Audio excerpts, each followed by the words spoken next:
Bismillahirrahmanirrahim. Assalamualaikum warahmatullahi wabarakatuh. Innal hamdalillah nahmaduhu wa nasta'inuhu wa nastaghfiruh wa na'udzu billahi min shururi anfusina wa min sayyiati a'malina. May yahdihillahu fala mudilla lahu wa may yudlil fala hadiya lahu. Asyhadu an la ilaha illallah wahdahu la syarika lahu wa asyhadu anna Muhammadan 'abduhu wa rasuluhu alladzi la nabiyya ba'dahu. Qala Allah Ta'ala fi kitabil karim. A'udzu billahi minasyaitonir rajim. Bismillahirrahmanirrahim. Ya ayyuhalladzina amanu taqullaha haqqa tuqatih wa la tamutunna illa wa antum muslimun. Wa qala aidan ya ayyuhalladzina amanu taqullaha wa qulu qawlan sadida yuslih lakum a'malakum wa yaghfir lakum dhunubakum wa may yuti'illaha wa rasulahu faqad faza fawzan 'azima. Wa qala Rasulullah sallallahu alaihi wasallam man yuridillahu bihi khairan yufaqihu fid din. Allahumma anfa'na bima 'allamtana wa 'allimna ma yanfa'una warzuqna mimma razaqtana. Hadirin dan pemirsa yang dirahmati Allah Subhanahu wa taala, pada kesempatan kali ini kita akan melanjutkan kajian rutin kita tentang fikih, tentang masalah fikih ibadah, dan kita telah sampai di bab yang kedua, yaitu tentang fil aniyah, tentang masalah bejana. Kita akan berbicara tentang hukum bejana yang kita pakai sehari-hari, yang kita pakai untuk makan, yang kita pakai untuk minum, yang kita pakai untuk mencuci baju, yang kita pakai untuk menghidangkan makanan, ataupun yang lainnya. Kita insya Allah pada kesempatan kali ini akan menjelaskan tentang al-aniyah namanya, yaitu tentang hukum bejana. Apakah semua bejana boleh kita pakai? Apakah semua bejana boleh kita gunakan untuk makan, minum, ataupun yang lainnya? Tentu Islam sudah memberikan sebuah cara. Islam telah memberikan sebuah batasan dalam kita menggunakan bejana yang ada di hadapan kita. Kita akan mempelajarinya. Sebelum itu kita akan mengetahui apa itu bejana. Al-aniyah dalam bahasa Arab, bejana adalah al-aniyah. Bejana al-aniyah hiya al-aw'iyatul lati tahfadhu fiha al-ma' wa ghairuh, yaitu bejana wadah yang bisa menampung air dan yang lainnya. Itu namanya bejana, namanya al-aniyah, aw'iyah, bejana wadah yang bisa menampung air, yang bisa menampung makanan, yang bisa menampung apa saja yang bisa kita untuk ditempatkan dalam bejana tersebut. Itulah al-aniyah. Sawa'un kana minal hadid aw min ghairihi. Bejana itu bisa saja dari al-hadid, dari besi, seng seandainya, atau dari yang lainnya, mungkin dari plastik, atau mungkin dari kuningan, atau mungkin dari emas sekalipun, atau mungkin dari perak dan yang lainnya. Dan insya Allah kita akan bahas gimana hukumnya. Maka hukumnya adalah wal aslu fiha al ibahah. Hukum asal kita memakai barang, hukum asal kita mengkonsumsi sesuatu, hukum asalnya adalah al ibahah, yaitu hukumnya adalah boleh, selama tidak ada pengikat yang mengharamkan benda tersebut. Jadi hukum asal, kita perlu kita ketahui sebelum itu, hukum asal kita memakai sesuatu, hukum asal kita mengkonsumsi sesuatu adalah boleh. Al-ibahah, boleh. Sampai ada qarinah, sampai ada pendukung yang menjadikan benda tersebut menjadi haram. Contoh kita, di depan ini ada mangga, ada pohon mangga. Kita boleh nggak makan mangga? Boleh. Tidak mengapa, halal. Boleh kita makan mangga. Tetapi dia menjadi haram ketika kita mengetahui mangga itu yang memiliki fulan, mangga itu yang punya fulan, artinya bukan kita, bukan milik kita, maka ketika itu mangga itu menjadi haram hukumnya. Ataupun yang lainnya, kita mendapati minuman botol seandainya ada di meja, kita minum halal, tidak masalah, karena hukum asalnya boleh kita minum. Tetapi korinahnya karena itu adalah milik orang lain, kita tahu kalau itu milik orang lain, maka hukumnya haram. Nah, begitu juga dengan bejana. Bejana yang kita pakai seperti botol, piring, apapun itu yang kita pakai untuk makan dan minum, untuk mencuci, untuk ngepel seandainya, hukumnya halal, tidak mengapa, selama tidak ada qarinah, tidak ada pendukung yang menjadikan barang tersebut menjadi haram. Kemudian dalam masalah hal aniyah, masalah bejana ini ada beberapa bab atau ada beberapa masalah. Masalah yang pertama, al-mas'alatul ula, isti'malu aniyatul dhahab wal fiddah wa ghairihima fit taharah. Kita masuk ke pembahasan tentang bejana yang terbuat dari emas dan perak. Dan selain itu, selain emas dan perak, dalam bersuci, apa hukumnya kita memakai bejana yang terbuat atau bejana itu dari perak dan emas, atau selain dari perak dan emas? Kita memakai untuk taharah, kita memakai untuk berwudu, kita memakai untuk minum, kita memakai untuk makan, apa hukumnya? Kita akan lihat penjelasan dari kitab ini. Yajuzu isti'malu jami'il awani fil akli wasyurbi wasairil isti'mal. Seperti yang di awal, hukumnya boleh kita memakai seluruh bejana, ya, boleh kita memakai seluruh wadah yang ada di sekeliling kita untuk makan, minum, dan keperluan lainnya. Itu hukumnya pertama adalah boleh. Dengan syarat apa? Idza kanat tahiratun mubahah. Idza kanat tahiratan mubahah. Apabila bejana tersebut tahirah, suci. Tahiratan wa mubahatan. Apabila bejana tersebut suci, tidak najis. Itu pertama. Jadi bejana tersebut tidak najis. Kalau seandainya bejana tersebut najis, maka tidak boleh kita memakai bejana tersebut untuk makan dan minum, untuk nyuci baju ataupun yang lainnya, karena bentuknya atau wujudnya najis. Gak mungkin kita memakai benda yang najis. Kemudian mubahatun, boleh kita memakainya, artinya tidak ada ikatan atau tidak ada pendukung yang membuat dia menjadi haram. Seperti yang tadi Anda sampaikan, seperti yang contohkan tadi, bukan milik orang. Ada gelas di sini, kita boleh pakai gelas, boleh, tetapi gelas ini punya orang, maka hukumnya menjadi haram, hukumnya kita memakainya. Atau makanan, ada makanan yang boleh kita makan, boleh kita makan, tetapi apa? Kita mendapatkan dari ghasab, mendapatkan dari apa? Mengambil haknya orang secara paksa, maka menjadi haram hukumnya. Karena apa? Karena tidak mubahah. Karena bejana tersebut tidak mubahah. Kita punya piring, tapi piringnya punya orang, atau punya orang kemudian kita ambil paksa dari orangnya, menjadi ghasab, menjadi haram hukumnya. Karena apa? Bejana tersebut tidak menjadi halal, tidak menjadi boleh kita pakai.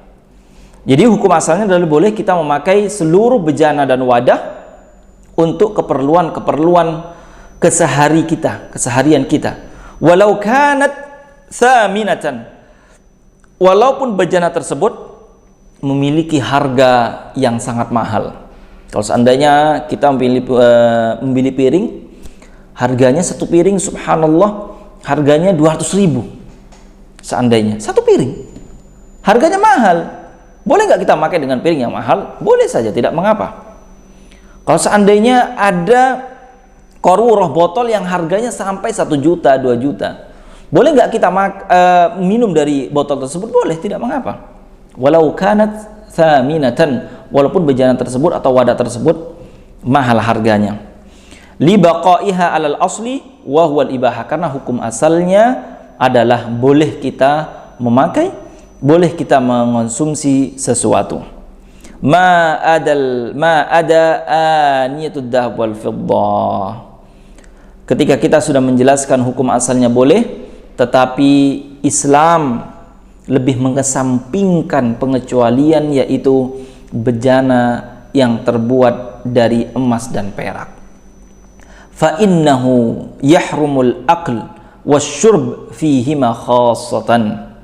Bahwasanya bejana yang terbuat dari emas dan perak, ini harus perlu diketahui, bejana yang terbuat dari emas dan perak atau wadah tersebut terbuat sebagian dari emas atau sebagian dari perak, hukumnya adalah haram kita menggunakan bejana tersebut untuk makan, kita haram menggunakan bejana tersebut untuk minum, khassah karena untuk makan dan minum saja. Duna sa'il isti'mal, kalau urusan yang lain tidak mengapa. Kalau seandainya dipakai untuk apa? Untuk mencuci, seandainya orang kaya dia ini, sudah semuanya dia barangnya semuanya mahal. Semuanya mahal. Bahkan piringnya terbuat dari emas, subhanallah. Bahkan timbanya, gayungnya terbuat dari perak. Kan orang kaya. Maka yang dilarang adalah kita menggunakannya untuk makan dan minum saja, tetapi selain itu boleh. Walaupun ada sebagian dari Syafi'iyah, ulama Syafi'iyah mengharamkan secara itlaq, mengharamkan menggunakan bejana wadah dari emas dan perak dalam untuk makan, minum, dan untuk taharah, untuk bersuci. Seandainya bejana tersebut terbuat dari ada gayung, ada ember, ada timba terbuat atau tercampuri pembuatannya dengan emas dan perak, maka hukumnya haram. Sebagian dari madhab Syafi'iyah mengharamkan itu. Hanya tidak cuma itu saja, bahkan menghiasi rumah dengan benda yang terbuat dari emas dan perak, atau menghiasi dinding tulisan dengan menggunakan emas dan perak. Sebagian ulama Syafi'iyah mengharamkan perkara tersebut. Bisa kita rujuk di kitab Kifayatul Akhyar, bahwasanya di sana dijelaskan bahwasanya menggunakan emas dan perak ala ra'yil ashah adalah haram hukumnya fil akli wasyurbi wat taharah, untuk makan, minum, dan bersuci. Artinya menggunakan untuk berwudu dengan menggunakan timba atau ember yang terbuat dari emas dan perak. Tetapi pendapat yang rajih insyaallah taala adalah hanya yang haram adalah kita menggunakan untuk makan dan minum saja. Dalilnya apa? Dalilnya adalah hadis yang dikeluarkan Imam Al-Bukhari dan Muslim, bahwasanya Nabi sallallahu alaihi wasallam bersabda, la talbasul harira walad dibaj. Janganlah kalian memakai baju laki-laki, janganlah kalian memakai baju atau memakai pakaian yang terbuat dari sutra, atau atau baju yang dijahit dengan sutra. Kemudian Nabi SAW melanjutkan, wala tashrabu fi anitiz zahab wal fiddah, dan juga janganlah kalian minum dan makan di bejana yang terbuat dari emas dan perak. Wala ta'kulu fi sahafiha, dan janganlah kalian makan di atasnya, di atas nampan yang terbuat dari emas dan perak. Fa innaha lahum fid dunya walakum fil akhirah, kata Nabi, sesungguhnya emas dan perak itu hanya saja boleh dipakai oleh mereka orang kafir di dunia saja. Walakum fil akhirah, tapi kalian nanti memakai bejana dari emas dan perak adalah nanti ketika kalian berada di surga Allah Subhanahu wa taala. Biarlah mereka orang kafir memakai bejana dari emas dan perak, biarlah di dunia mereka pakai, tapi nanti di surga mereka sudah tidak bisa, bahkan tidak bisa masuk surga, bahkan tidak menikmati emas dan perak nanti di surga. Hanya kalian orang mukmin yang bisa menikmati bejana emas dan perak nanti ketika di surga Allah Subhanahu wa taala. Itu adalah Larangan langsung dari Nabi Muhammad SAW tentang kita memakai bejana atau wadah yang terbuat dari emas dan perak. Bahkan Nabi SAW memberikan sebuah hukuman, artinya menyatakan sebuah hukuman bagi seseorang yang memberanikan diri, mentang-mentang dia kaya, mentang-mentang dia memiliki segala hal dari isi dunia ini, bahkan untuk makan dan minum pun menggunakan bejana dan wadah yang terbuat dari emas dan perak. Apa kata Nabi SAW? Alladhi yusrabu fi anidh dhahab wal fi aniyatidh fiddah innama yujarjir fi batnihi naru jahannam. Kata Nabi SAW, sungguhnya orang adalah orang yang minum dari bejana yang terbuat dari perak saja, dari perak, apa balasannya? Kata Nabi SAW, hadis dari Imam Bukhari, nanti di hari kiamat akan disiramkan ke dalam perut mereka api neraka sampai terdengar dari perutnya tersebut adalah suara yang mendidih, seperti suara air yang mendidih di dalam perutnya, yaitu api neraka yang disiramkan kepada Allah Subhanahu wa taala kepada perut orang yang memberanikan diri minum atau makan dari bejana yang terbuat dari emas dan perak. Fahada nassun ala tahrimil akli wasyurb duna sa'il istimal.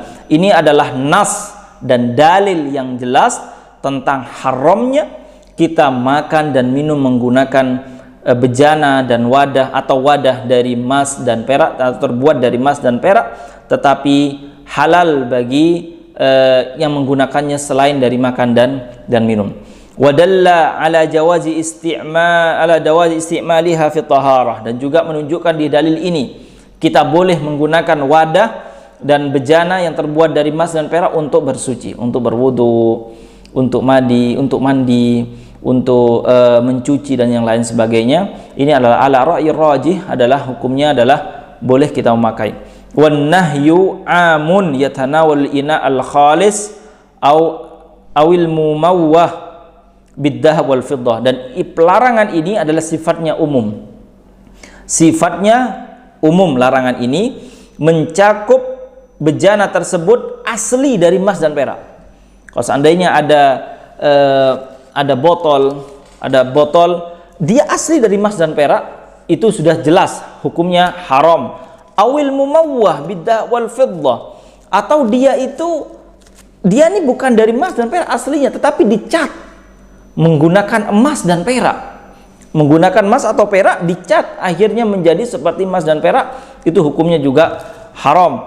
Awil ladzi fi syai'in min ad-dhahab wal fiddah, atau seandainya botol ini sebenarnya seperti botol ini, dia tidak semuanya emas, tidak semua terbuat dari emas, tetapi sebagian dari botol tersebut atau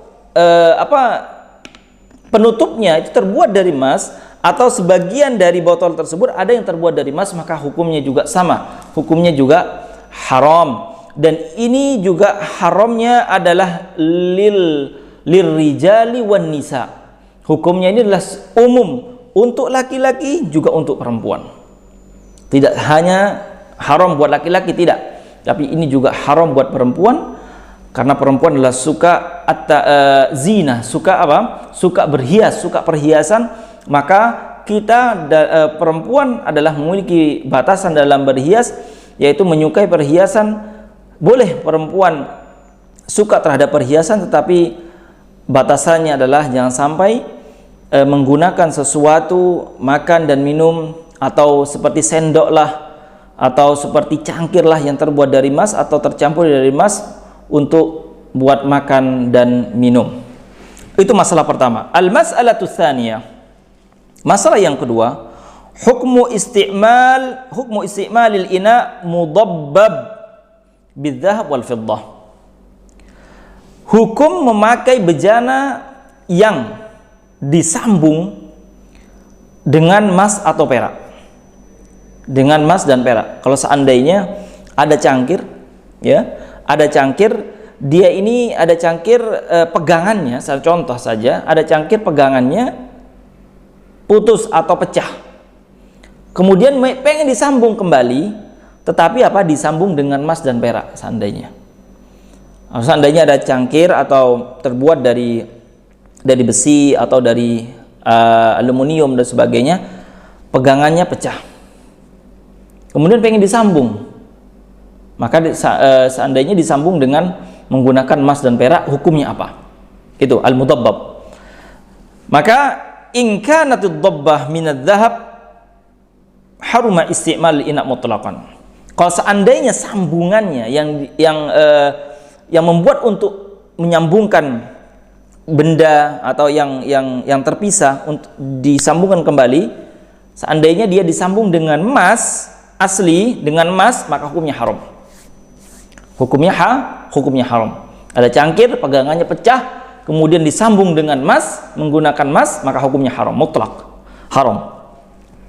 Karena masuk lidukhulihi tahta umumin nas, karena masuk ke dalil tadi tentang haram kita menggunakan bejana yang terbuat dari emas. Amma in kanat ad-dabbah minal fiddah wa hiya yasira fa innahu yajuzul isti'mal ina. Kalau seandainya sambungan tersebut dari perak dan sambungan tersebut tidak banyak, artinya campuran peraknya tersebut tidak banyak, sedikit dia, fa innahu yajuz, maka hukumnya boleh kita memakai bejana tersebut yang tersambung dengan perak yang sedikit tadi. Li hadis Anas radhiyallahu taala anhu. Karena apa dalilnya? Dalil yaitu hadis yang diriwayatkan Imam Bukhari rahimahullah. Apa kata hadis Anas di hadis Anas? Qala in kasara qadhu Rasulillah sallallahu alaihi wasallam. Bahwasanya Nabi memiliki bejana atau cangkir. Cangkirnya Nabi ini pecah. Fattakhadha makan asy-sya'bi silsil atau salah satu minal fiddah. Dan Nabi SAW menyambung kembali cangkir yang pecah tersebut dengan apa? Dengan perak. Dengan perak, artinya sedikit peraknya. Maka ketika itu bejana tersebut menjadi halal kita pakai untuk minum karena sambungannya tidak banyak. Tetapi kalau sambungannya banyak, maka juga masuk ke dalil umum, yaitu haram hukumnya. Itu dalil bahwasanya kita boleh menggunakan bejana yang disambung oleh perak dan itu sedikit, tidak banyak. Tetapi kalau seandainya sambungan tersebut emas, maka hukumnya haram. Nah, itu masalah yang kedua. Adapun masalah yang ketiga adalah aniyatul kufar. Aniyatul kufar. Kita sudah selesai di bab tentang masalah bejana terbuat dari emas dan perak. Sekarang kita masuk tentang aniyatul kufar, bejananya orang kufar. Kalau seandainya datang orang kafir kepada kita, kemudian menghidangkan sesuatu yang di sana ada bejananya, atau kita mendapati bejananya orang kafir, apakah kita boleh meminum meminum air dari bejananya orang kafir? Apakah tidak? Kita akan membahasnya. Al-mas'alatu tsalitsatu aniyatul kufar. Bejana orang kafir atau bejananya orang kafir. Al-aslu fi aniyatul kufar al-hil. Hukum memakai bejananya orang kafir adalah al-hil, halal. Ya, hukum kita memakai gelasnya orang kafir, kita memakai piringnya orang kafir, kita memakai seperti cangkirnya orang Yahudi dan Nasrani adalah hukumnya halal. Illa idza ulimat najasatuha, kecuali kita mengetahui di situ ada najisnya. Di situ ada najisnya. Contoh, seandainya orang kafir tersebut sudah ma'ruf atau sudah terkenal dia ini suka makan babi, seandainya suka makan daging babi, dan kita tahu di rumahnya setiap kali dia itu makan babi, daging babi, maka otomatis dia menggunakan piringnya, dia menggunakan pancinya. Nah, ketika itu kita tidak boleh, fa innahu la yajuz isti'maluha illa ba'da ghasliha. Maka ketika itu kita tidak boleh memakai wadah atau memakai bejananya kecuali kita mencucinya. Setelah kita mencuci baru kita boleh memakai bejana orang kafir tersebut. Karena yang intinya adalah kita tahu dia itu terkenal, atau kita tahu dia ini suka makan daging babi atau daging hewan yang diharamkan oleh Allah Subhanahu wa taala. Karena apa? Karena hukum asalnya kita memakai bejana orang kafir adalah halal. Kenapa kok seperti itu? Karena makanan orang kafir adalah halal. Seperti yang difirmankan oleh Allah Subhanahu wa taala, apa? Wa ta'amul ladzina utul kitaba hillul lakum. Sungguhnya makanan mereka orang ahli kitab, Yahudi dan Nasrani, hillul lakum, katanya Allah, halal bagi kalian. Wa ta'amukum hillul lahum, dan makanan kalian juga halal bagi mereka, yang disebutkan oleh Allah Subhanahu wa taala di surah Al-Maidah ayat 5. Makanannya saja halal, apalagi kita menggunakan menggunakan bejananya. Tapi dengan syarat kita sudah mengetahui atau terkenal atau kita yakin bahwasanya fulan tersebut, orang kafir tersebut, tidak terbiasa makan daging yang diharamkan seperti daging babi. Dan juga diterjemahkan oleh Nabi sallallahu alaihi wasallam dalam hadisnya bahwasanya Nabi sallallahu alaihi wasallam pernah bersabda kepada Abi Tha'labah Al-Khushani, qala qultu ya Rasulullah. Ada seorang sahabat namanya Abi Tha'labah Al-Khushani. Dia berkata, ya Rasulullah, inna bi ardi qaumin ahli kitab. Ya Rasulullah, sekarang kami ini lagi ada di bumi orang ahli kitab, Yahudi Nasrani, yaitu ahli Syam, yaitu di Syam sana. Jadi kita ini hidup di negerinya orang kafir ya Rasulullah. Afana'kul fi aniyatihim? Apa kita boleh nggak kita nih makan dari bejana mereka? Artinya bejana mereka kita pakai untuk makan dan minum. Apa kata Nabi SAW? La ta'kulu fiha illa an la tajidu ghairaha faghsiluha.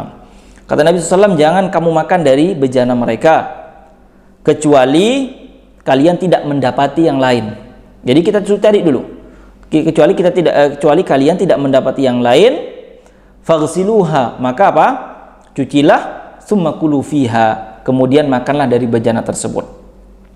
Kalau seandainya sudah kita tidak memiliki bejana yang lain, ya kita boleh kita makan dari bejana orang kafir tersebut apabila kita mengetahui dia ini ma'rufin, atau dia ketahui bahwasanya dia ini suka makan hal yang haram dari daging babi seandainya. Ini adalah menunjukkan bahwasanya apabila ada orang kafir yang sudah kita tahu, kita terkenal dia di kalangan kaum muslimin, dia suka makan babi, maka apa? Ketika kita dihidangkan makanan, makanannya boleh kita pakai, boleh kita makan. Tapi bejananya yaitu setelah untuk seandainya kita pengen memakainya, yaitu kita cuci dulu, kemudian setelah itu boleh kita mengambil dari hadis ini. Kemudian juga ada hadis Nabi SAW dari sahabat Jabir bin Abdullah, bahwasanya Jabir bin Abdullah mengatakan, naghzu ma'a Rasulillah sallallahu alaihi wasallam fanusiba min aniyatil musyrikina fa asqaituhum fanatamatta biha. Kata Jabir bin Abdullah, kami berperang bersama Nabi SAW, kemudian kita mendapati bejana-bejana orang kafir, mendapati wadah atau piring atau perlengkapan dapur orang kafir. Fasqaituhum, dan kami minum, dan aku memberikan minum kepada kaum muslimin lain dengan bejana tersebut, yaitu bejana orang kafir. Fanatamatta biha, dan kita minum biasa saja dengan bejana mereka orang kafir. Wala yu'ibu dzalika alaina, dan ketika itu Nabi SAW melihat dan menyaksikan peristiwa tersebut, Nabi SAW tidak menyalahi kami. Kata Jabir bin Abdullah, itu menunjukkan bahwasanya bejananya orang kafir hukumnya boleh kita pakai dengan syarat kita sudah mengetahui bahwasanya mereka tidak terkenal atau tidak ma'rufin memakan daging babi. Karena memang pada asalnya hukum memakan daging babi bagi ahli kitab Yahudi dan Nasrani adalah hukum asalnya haram juga bagi mereka. Ketika kita melihat ke kitab Injil, seandainya di Injil sudah dijelaskan bahwasanya memakai lahmul khinzir, memakan lahmul khinzir dan juga bangkai dan yang lainnya diharamkan bagi mereka adalah orang Yahudi dan Nasrani. Maka ketika itu Nabi sallallahu alaihi wasallam tidak mempermasalahkan masalah itu. Tidak mempermasalahkan masalah itu. Kemudian wa amma idza lam tu'lam najasatuha bi ayyakuna ahluha ghairu ma'rufina bi mubasharatin najasa. Kalau seandainya kita tidak mengetahui atau tidak tahu di bejana tersebut ada najisnya, contoh seandainya yang punya atau yang memiliki bejana tersebut tidak terkenal atau tidak suka memakan daging babi, seandainya daging yang najis, daging anjing lah atau apalah, kita tahu itu orang tersebut tidak seperti itu, atau orang tersebut dia itu istiqomah terhadap agamanya, contohnya ya agama mereka ya, maka apa? Fa innahu yajuzu istimaluha mubasyaratan. Maka ketika itu kita boleh langsung memakai bejana mereka itu tanpa kita mencuci terlebih dahulu. Li'annahu, karena ada hadis, dalilnya apa? Ada hadis Nabi sallallahu alaihi wasallam, li'annahu thabata anna Nabi sallallahu alaihi wasallam wa ashabahu akhadul ma'a lil wudu'i min mazadati imra'atin musyrikah. Karena ketika itu Nabi dan para sahabat mengambil air untuk berwudu, akhadul ma'a lil wudu, untuk mengambil untuk wudu dari apa? Dari mazadati imra'atin musyrikah, dari kirba atau dari botol yang terbuat, artinya bejana yang terbuat dari kulit. Bejananya perempuan musyrik, perempuan musyrikah dari orang kafir. Jadi bejana tersebut atau kantong tersebut yang terbuat dari kulit tersebut yang memiliki adalah perempuan musyrik. Dan Nabi Shallallahu Alaihi Wasallam memakainya dan berwudu dari bejana tersebut.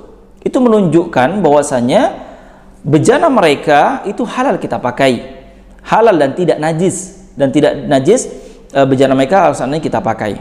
Wali anna Allah Subhanahu wa taala qad abaha lana ta'ama ahlul kitab, dan juga Allah Subhanahu wa taala telah menghalalkan bagi kita makanannya orang ahli kitab, Yahudi dan Nasrani. Boleh kita enggak seandainya kita dikasih mereka makanan, roti lah, apalah, boleh nggak kita makan? Boleh saja, tidak mengapa. Tidak mengapa. Halal. Dan Allah Subhanahu wa taala menjelaskan tentang hal itu, bahwasanya halal makanannya orang ahli kitab. Seandainya kita dikasih atau kita dipersilahkan memakan makanan mereka, masakan mereka, tidak mengapa kita memakai. Wa qad yuqaddimunahu ilaina fi awanihim. Dan mereka memberikan makan kepada kita dan makanannya aja halal, dan makanan itu dihidangkan kepada kita menggunakan bejana, menggunakan nampan, menggunakan piring. Kalau seandainya makanannya tidak halal, ya bejananya ikut tidak halal. Kalau ini adalah makanannya halal, wa min babil aula aniyatuhum, lebih-lebih lagi adalah bejana mereka, ya halal kita pakai. Dan juga kama da'a gulamun yahudiyyun Nabiy sallallahu alaihi wasallam ala khubz sya'irin wa ihalati sakhinatin fa akala minha. Dan ketika itu juga ada di zaman Nabi dipersilahkan atau Nabi dihidangkan oleh seorang laki-laki anak-anak orang Yahudi. Yaitu dengan apa? Nabi sallallahu alaihi wasallam dihidangkan dengan nampan yang di sana ada rotinya. Kemudian Nabi sallallahu alaihi wasallam, roti terbuat dari gandum, Nabi sallallahu alaihi wasallam makan dari bejana tersebut. Dia Yahudi. Dan itu adalah hadis diriwayatkan oleh Imam Ahmad dan hadis yang sahih kata Syekh Albani. Itu menunjukkan bahwasanya kita boleh memakai bejananya orang kafir. Kemudian al-masatur rabi'ah, masalah yang keempat adalah yang terakhir adalah at-taharatu fil aniyati muttakhidha min juludil maitah, yaitu hukum kita bersuci atau hukum kita memakai bejana ataupun benda yang terbuat dari kulitnya bangkai hewan. Apa hukumnya? Hukum kita seandainya kita sholat menggunakan sajadah yang terbuat dari kulit bangkai, kulitnya kambing tapi bangkai, kulitnya sapi tapi bangkai, apa hukumnya? Jildul maitatu idza dubigha tahura wa jaza isti'maluhu. Hukum kita memakai kulit dari bangkai hewan apabila kulit tersebut sudah disamak, dibersihkan, dikeringkan, jaza isti'maluhu, maka ketika itu boleh kita memakai kulit kulit bangkai, kulit hewan bangkai tersebut, maka boleh, tidak mengapa. Karena apa? Kata Nabi sallallahu alaihi wasallam, hadis diriwayatkan oleh Imam Tirmidzi dan juga hadis Muslim, apa kata Nabi sallallahu alaihi wasallam, ayyuma ihabin dubiq faqad tahura, setiap kulit hewan apabila disamak maka kulit tersebut menjadi suci. Pengertian disamak artinya dibersihkan itu apa? Di mazhab Syafi'i telah menjelaskan tentang gimana sih kulit tersebut menjadi suci dan bagaimana sih kulit tersebut boleh kita pakai untuk keperluan apapun, untuk sajadah, untuk kita buat seperti kirbah, yaitu botol atau kantong yang bisa kita minum dari itu, seperti di zaman Nabi SAW, yaitu dengan cara apa? Dengan dibak. Dibak itu menjadi suci, menjadi boleh kita pakai kulit hewan tersebut. Yang pertama adalah naz'u fadlatuhum, yaitu ketika kita mendapati kulit hewan, yang pertama adalah apa? Kita membersihkan kotorannya dulu dari kulit tersebut. Kalau seandainya masih ada darahnya, kita buang darahnya. Kalau seandainya masih ada sisa dagingnya di kulit tersebut, ingat ini adalah kulit kulit hewan yang bangkai, ya, kulit bangkai hewan. Kita ambil sisa-sisa dari dagingnya, atau mungkin ada sisa dari darahnya, kita hilangkan. Itu yang pertama, kita hilangkan dulu itu. Kemudian yang kedua adalah ayuti banasul jild, kita bersihkan dulu, artinya bersihkan keseluruhan. Jadi kulit itu emang benar-benar bersih, tidak lembek lagi. Ayuti banasul jild, yaitu kulit tersebut tidak menjadi lembek. Kalau menjadi lembek dia akan basah dan akan mengeluarkan cairan dan menjadi najis. Itu yang kedua. Yang ketiga, ayyantahi min dabghi ila halatin bihaitsu law waqa'a fil ma lam yu'adul fasad wan natin. Yang ketiga adalah ketika selesai kita menyamak setelah kita ambil sisa dagingnya, ketika kita ambil sisa darahnya, kemudian menggunakan alat apa? Menggunakan garam. Biasanya kalau di Indonesia adalah menggunakan garam, ya. Di Indonesia menggunakan garam, kemudian dikeringkan. Kalau di Indonesia menggunakan garam semuanya, kemudian dikeringkan, dijemur sampai hilang baunya. Nah, ketika kulit tersebut terkena air dan tidak menjadi bau, seandainya kulit tersebut terkena air, tetapi setelah kena air tidak menjadi bau busuk, maka ketika itu kulit tersebut boleh kita pakai untuk keperluan yang lain. Boleh kita pakai untuk bikin jaket, boleh kita pakai untuk bikin sajadah, boleh kita pakai untuk tempat air minum dan yang lain sebagainya. Yaitu dengan apa? Dengan disamak. Yang memastikan bahwasanya kulit tersebut sudah tersamak dengan sebenar-benarnya, tidak tersisa bau yang busuk, tidak tersisa daging yang tersisa di dalam kulit tersebut yang menjadikan kulit tersebut menjadi najis.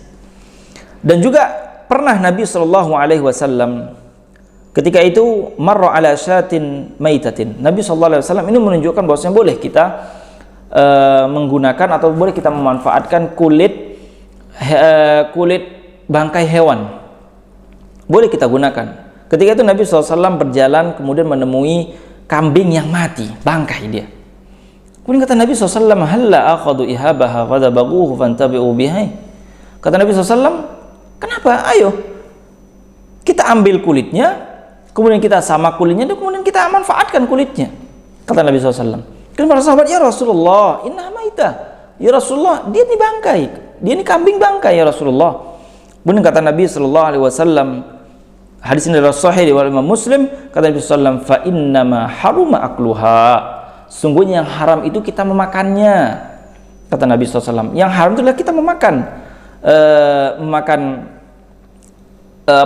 daging tersebut. Kalau seandainya kulitnya boleh kita pergunakan, boleh kita manfaatkan, yaitu dengan cara disamak, dengan tata cara yang sudah kita jelaskan tadi. Wa hadza fi ma idza kanatil maita fi mimma tahullu hadzakat wa illa fala. Dan ini adalah bagi hewan atau bangkai hewan yang boleh kita makan dagingnya, artinya yang boleh kita halal makan dagingnya.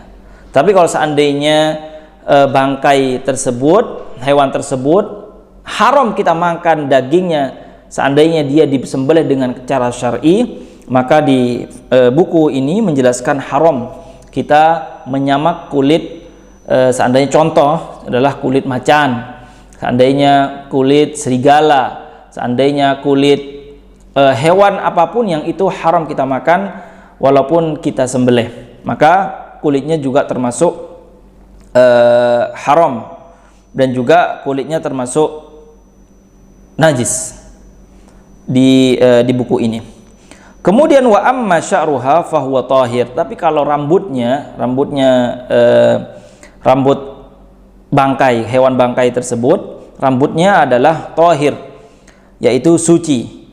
Ai sya'rul maita mubahal akal fiha, yaitu hewan yang juga boleh dimakan dagingnya ketika kita menyembelih dengan syar'i, rambutnya juga suci dan boleh kita gunakan. Tetapi sebagian ulama mengatakan najis, dan juga itu di madhab Syafi'iyah, di beberapa fuqaha Syafi'iyah itu mengatakan najis sebagian itu juga sama. Wal admu, dan juga sama di madhab Syafi'i, tulang dari hewan yang dari bangkai hewan, tulangnya juga haram kita pakai dan juga najis kita dipergunakan untuk keperluan apapun. Tidak boleh kita menggunakan tulang yang mana tulang tersebut dari hewan atau dari bangkai hewan. Nah,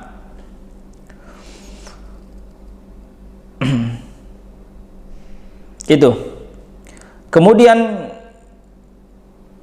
secara khulasah atau ringkasan dari bab ini adalah dari masalah bejana yang terbuat dari kulit hewan yang bangkai atau dari bangkai kulit hewan, yaitu apabila telah disamak, dan ini insyaallah riwayat yang rajih, apabila telah disamak dengan sedemikian rupa sehingga tidak meninggalkan bau, tidak meninggalkan aroma yang tidak enak, aroma yang busuk, dan juga ketika terkena air kulit tersebut tidak menjadi bau dan tidak menjadi encer, tidak menjadi cair, maka hukumnya kita boleh menggunakan kulit tersebut dengan dalil yang tadi, ayyuma ihabin dubigha faqad tahura, yaitu setiap kulit yang disamak maka hukumnya adalah boleh. Dan insyaallah riwayat yang rajih, riwayat yang paling sahih,